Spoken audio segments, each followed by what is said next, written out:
বন্ধু, আমাদের মধ্যে বেশিরভাগ মানুষই নিজের জন্য কোনো না কোনো লক্ষ্য তৈরি করি, কিন্তু আমরা সেই লক্ষ্যকে পূরণ করে উঠতে পারি না। কিন্তু কেন?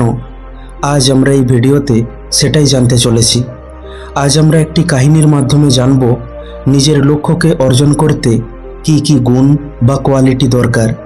তাই ভিডিওটি অত্যন্ত গুরুত্বপূর্ণ হতে চলেছে। অবশ্যই ভিডিওটি শেষ পর্যন্ত দেখুন। এই একটি ভিডিও আপনার জীবন বদলে দিতে পারে। তাহলে চলুন শুরু করি একটি কাহিনীর মাধ্যমে। এক গুরু সমুদ্রের কাছে নিজের আশ্রম বানিয়ে বসবাস করতেন। তিনি প্রতিদিন আশ্রমের বাইরে দাঁড়িয়ে আকাশে উড়তে থাকা ঈগলকে খুবই ধ্যানপূর্বক দেখতেন। এরকমই একদিন তিনি সমুদ্রের ধারে দাঁড়িয়ে দাঁড়িয়ে উড়তে থাকা ঈগলকে মনোযোগ সহকারে দেখছিলেন। তখনই তার আশ্রমের কিছু শিষ্য তার কাছে আসে, আর তারাও সে উড়তে থাকা ঈগলকে দেখতে থাকে। কিছুক্ষণ ঈগলকে দেখার পর তার এক শিষ্য তাকে জিজ্ঞাসা করে, হে গুরুদেব, আপনি প্রতিদিন উড়তে থাকা ঈগলের দিকে এইভাবে তাকিয়ে থাকেন কেন? শিষ্যর এই প্রশ্ন শুনে গুরুদেব কিছুক্ষণ চুপচাপ রইলেন। তারপর তিনি বলেন, জীবনে কিছু হতে চাইলে ঈগলের মতো হওয়ার চেষ্টা করো, কখনো তোতা হওয়ার চেষ্টা করো না। কারণ তোতা অনেক কথা বলে ঠিকই, কিন্তু উঁচুতে উড়তে পারে না। কিন্তু একটি ঈগল সবসময় শান্ত থাকলেও তার মধ্যে আকাশকে ছুঁয়ে ফেলার সামর্থ্য থাকে। তারপর গুরুদেব বলেন, আজ আমি তোমাদের ঈগলের সম্বন্ধে এমন 8টি কথা বলবো যা আমাদের ঈগলের থেকে শেখা উচিত। তাই মন দিয়ে শুনবে, কারণ এই 8টি কথার মধ্যে জীবনের অনেক বড় শিক্ষা লুকিয়ে রয়েছে। তারপর গুরুদেব বলেন, প্রথম শিক্ষা হলো একাগ্রতা। ঈগল যখন শিকার করে তখন প্রথমে সে তার শিকারকে নিশ্চিত করে ফেলে। তারপর সে আর অন্য শিকারের উপর মনোযোগ দেয় না। তাতে শিকার ছোট হোক কিংবা বড়, একবার লক্ষ্য স্থির করে ফেলার পর ঈগল তার শিকারের প্রতিটি কার্যকলাপ ও গতিবিধির ওপর কড়া নজর রাখে।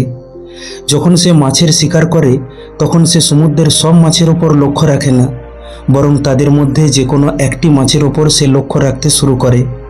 সে দেখে মাছটা কখন জলের ওপরে ভেসে উঠছে, কখন মাছটা জলের ওপর লাফ দিচ্ছে। ঈগল সেই মাছটির প্রত্যেকটি গতিবিধির ওপর এক দৃষ্টি লক্ষ্য রাখে, যাতে তার শিকার করতে সুবিধা হয়। তারপর সময় বুঝে সে মাছটির ওপর হামলা করে আর তাকে নিজের শিকার বানিয়ে ফেলে। এর থেকে আমাদের এটা শেখা উচিত যে 10টি আলাদা আলাদা লক্ষ্যের ওপর নিজের এনার্জি বরবাদ না করে যে কোনো একটি লক্ষ্যের ওপর নিজের সম্পূর্ণ একাগ্রতার সাথে মনোযোগ দেওয়া দরকার।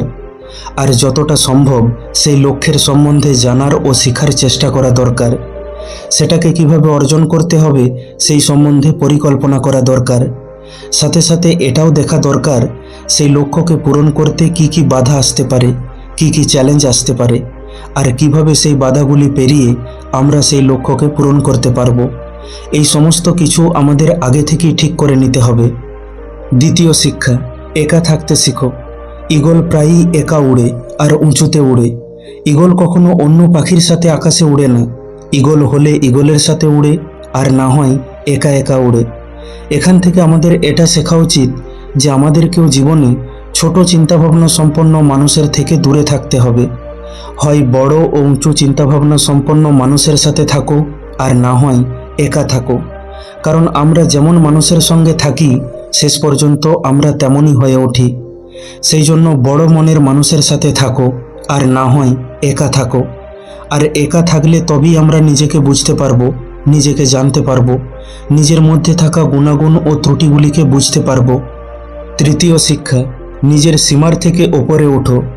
যখন ঝড় বৃষ্টি তুফান আসে তখন সমস্ত পাখি নিজের বাসার দিকে ছুটে যায়, নিজের জন্য কোনো আশ্রয় খুঁজে। কিন্তু ঈগল একমাত্র পাখি যে এরকম কিছুই করে না। সে নিজের সীমাকে ভেঙে মেঘের উপরে চলে যায় আর নিজেকে বৃষ্টির হাত থেকে রক্ষা করে, বা বলতে পারো বৃষ্টিকে এড়িয়ে যায়। এটা করা এত সহজ নয়। বাতাস তাকে ঝাপটা মারে, পাখা ভারী হয়ে ওঠে, ঝড় বৃষ্টির কারণে সে ঠিকমতো দেখতে পায় না, কিন্তু তবুও সে উড়তে থাকে। আর শেষ পর্যন্ত উড়তে উড়তে মেঘের থেকেও উপরে উঠে যায়। সে সেখানে ততক্ষণ উড়তে থাকে যতক্ষণ না ঝড় বৃষ্টি থামছে বা কম হচ্ছে। ঈগল এই জন্য নিজের সীমাকে ভাঙতে পারে কারণ সে সমস্যা এলে ঘাবড়ায় না বা ভয়ে নিজেকে লুকায় না, বরং পজিটিভ দৃষ্টিভঙ্গির সাথে সমস্যার সমাধান করে। এর থেকে আমাদের এটা শেখা দরকার যে জীবনে যখন কোনো সমস্যা আসবে তখন সেটা দেখে পালিয়ে যেও না, সেটার থেকে বাঁচার চেষ্টা করো না, বরং সমস্যার চোখে চোখ রেখে তার মুখোমুখি হও। আর ততক্ষণ চেষ্টা করা বন্ধ করো না যতক্ষণ না সমস্যার সমাধান হচ্ছে। আর এটা কেবল তারাই করতে পারে যারা সমস্যাকে নেগেটিভভাবে না দেখে পজিটিভ দৃষ্টিভঙ্গির সাথে দেখে। তারপর গুরুদেব বলেন, চতুর্থ শিক্ষা হলো আরামকে ত্যাগ করো। ঈগল কখনো নিজের বাসায় নরম ঘাস রাখে না, বরং নরম ঘাস পাতাকে বাসা থেকে ফেলে দেয়। সেই জন্য এরকম করে যাতে তার বাসা থেকে বের হয়ে শিকার করার ইচ্ছা জাগে, যাতে তার বাচ্চারা আরামপ্রিয় ও অলস প্রকৃতির না হয়। তারা যেন বাসা ছেড়ে উড়ার চেষ্টা করে আর যত তাড়াতাড়ি সম্ভব নিজের সুরক্ষা নিজেই করতে শেখে। তাই সে তার বাসা থেকে নরম ঘাস পাতাকে ফেলে দেয়।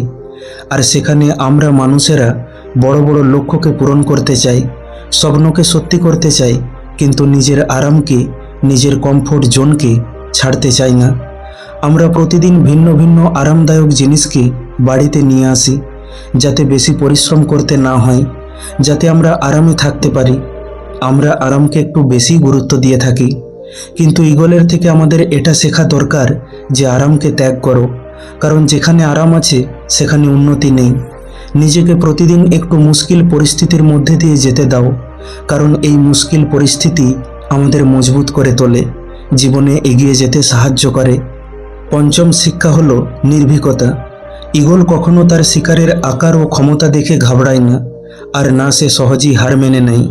সে নিজের সবটুকু শক্তি দিয়ে তাকে শিকার বানানোর চেষ্টা করে। এর থেকে আমাদের এটা শেখা দরকার যে সমস্যা যতই বড় হোক, আমাদেরকে সহজে তার সামনে মাথা নত করা চলবে না, বরং তার মুখোমুখি হয়ে তার মোকাবিলা করতে হবে। এই দুনিয়াতে যত মহান ব্যক্তি হয়েছে তারা সবাই নির্ভীক প্রকৃতির মানুষ। তারা সমস্যাকে দেখে ঘাবড়ায় না, বরং শক্তভাবে দাঁড়িয়ে তার সমাধান করে। ষষ্ঠ শিক্ষা হলো ঈগল কখনো মৃত প্রাণীকে খায় না, সে সবসময় তাজা শিকারকে খেতে ভালোবাসে। ঠিক তেমনি আমাদেরকেও অতীতে বাঁচা চলবে না, অতীতের সফলতা বা ব্যর্থতাকে আঁকড়ে ধরে থাকা চলবে না, সেগুলোকে মনের মধ্যে জমিয়ে ঘুরে বেড়ানো চলবে না। যেটা পেরিয়ে গেছে সেটা পেরিয়ে গেছে, সেটা আর কোনোদিন আমাদের কাছে ফিরে আসবে না। তাই অতীতকে ভুলে যাও আর নতুন ও তাজা বর্তমানের ওপর মনোযোগ দাও। অতীতের যে ভাবনাগুলো আমাদের কষ্ট দেয়, আমাদের জ্বালাতন করে, আমাদেরকে আফসোস করায়, সেই ভাবনাগুলোকে অতীতেই রেখে দাও। অতীতের জায়গা অতীতেই। অতীতকে বর্তমানে আনার চেষ্টা করো না, কারণ অতীত বর্তমানে এলে তা তোমার বর্তমানকে নষ্ট করে ফেলবে। অতীত তোমাকে তখন আর বর্তমানে থাকতে দেবে না। অতীতে তোমার সাথে যতই খারাপ হয়ে থাকুক না কেন, সেটা এখন মৃত। তাই ঈগলের মতো হওয়ার চেষ্টা করো, যে কখনো মৃত জিনিসের ওপর ধ্যান দেয় না। সপ্তম শিক্ষা, একা এগিয়ে যাওয়ার সাহস। ঈগল সর্বদা একা শিকার করে। হয়তো সেও জানে ভিড় সাহস তো দেয়, কিন্তু পরিচয় কেড়ে নেয়। তাই সে নিজের লক্ষ্যের পিছনে একাই বেরিয়ে পড়ে। সে সাহসী হয়ে থাকে। ঈগল শিকার করার সময় না অন্য ঈগলের সাহায্যের আশা করে, আর না সে অন্য ঈগলকে সাহায্য করে। এমনকি সে নিজের বাচ্চাদের পর্যন্ত শিকার করতে সাহায্য করে না। জঙ্গলের রাজা সিংহকেও দল বেঁধে শিকার করতে দেখা যায়, কিন্তু ঈগলকে কখনো দল বেঁধে শিকার করতে দেখা যায় না। এই কারণেই ঈগলের মধ্যে এত সাহস দেখা যায়। তাই সে জল, স্থল আর আকাশ সব জায়গায় শিকার করার ক্ষমতা রাখে। এর থেকে আমাদের এটা শেখা দরকার যে নিজের লক্ষ্যের জন্য একা চলতে কখনো ভয় পেও না। যদি গৌতম বুদ্ধ একা চলতে ভয় পেতেন, তাহলে দুনিয়াকে শান্তি আর ধ্যান সম্বন্ধে কে শেখাতেন? অষ্টম আর সবচেয়ে গুরুত্বপূর্ণ শিক্ষা হলো কষ্ট দেখে ভয় পেও না। ঈগলের আয়ু প্রায় 70 বছরের হয়, কিন্তু 40 বছর বয়সেই তার নখ অতিরিক্ত বেড়ে যায় আর ভিতরের দিকে মুড়ে যায়, যার ফলে তার শিকার ধরতে অসুবিধা হয়। তার ঠোঁটও মুড়ে যায়, যার ফলে সে শিকারকে ঠিক করে খেতে পারে না। তার ডানা ও শরীর ক্রমশ ভারী হয়ে যায়, যার ফলে শিকার করা তো দূরের কথা, সে ভালো করে উড়তেও পারে না। এই সময় ঈগলের সামনে কেবল দুটি বিকল্প থাকে। এক, হয় সে তার এই অবস্থাকে মেনে নিয়ে ক্ষুধার্ত ও পিপাসায় মৃত্যুবরণ করা বা অন্য জন্তুর শিকার হয়ে যাওয়া, আর না হয় দ্বিতীয় বিকল্প হলো আগামী 6 মাস এক যন্ত্রণাদায়ক প্রক্রিয়ার মধ্যে দিয়ে পেরিয়ে নিজেকে আবার আগের মতো মজবুত ও শক্তিশালী করে তোলা। ঈগল তো ঈগলই, তাই সে দ্বিতীয় বিকল্পকেই বেছে নেয়, যার জন্য সে একটি উঁচু ও নির্জন পাহাড়ে চলে যায়, যেখানে গিয়ে প্রথমে সে তার ঠোঁট দিয়ে তার ডানার পালকগুলিকে ছিঁড়ে ফেলে, তারপর পাথরে আঘাত করে করে নিজের ঠোঁট ও নখকে ভেঙে ফেলে। তারপর সেই রক্তাক্ত অবস্থায় নিজেকে অন্য জন্তু জানোয়ারের থেকে লুকিয়ে রাখে, আর নতুন ডানা, নতুন ঠোঁট আর নতুন নখ বের হওয়ার জন্য অপেক্ষা করে।